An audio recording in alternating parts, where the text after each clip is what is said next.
आजम खान साहब एजाज जैसे ही एकदम मंजर आम पर आए हैं, उसके बाद बड़ी तेजी आती जा रही है, चाहे वो 190 मिलियन पाउंड वाला केस हो या फिर साइफर वाला मामला हो।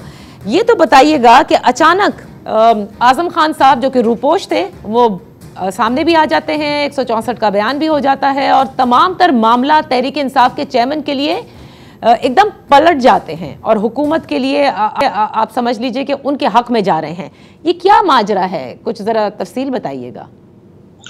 नादिया, बहुत शुक्रिया। नादिया, मामला तो बड़ा सीधा है कि जो आजम खान है वो सरकारी अफसर हैं और सरकारी अफसर की हैसियत से जो चीज़ें वो देखते रहे हैं या जो चीज़ें उनके हाथ से निकलती रही हैं वो बातें वो बताने के लिए तैयार हो गए हैं। और आपको पता ही है कि इसका पूरा एक पस मंज़र है। वो बैरून मुल्क थे, फिर वो पाकिस्तान में आए, फिर 17 जून को उनकी पुरस्कार गुमशुदगी की एक इतला आई और फिर खामोशी हो गई और फिर वो नमूदार हुए उस वक्त जब हमने देखा कि साइफर के ऊपर उन्होंने एक स्टेटमेंट जारी किया है, एक स्टेटमेंट रिकॉर्ड करवाया है और अब उन्होंने नैब के सामने बयान दिया है।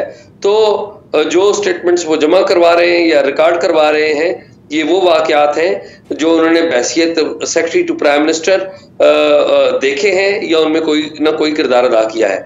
तो ये मामला जो भी है, इसमें जो सूरत हाल है साबिक वज़ीर-ए-आज़म इमरान खान की, वो कोई इतनी खुशगवार नजर नहीं आ रही। ये जो कुछ भी बयानात जमा हो रहे हैं या रिकॉर्ड कराए जा रहे हैं वो उनके लिए अच्छे नहीं।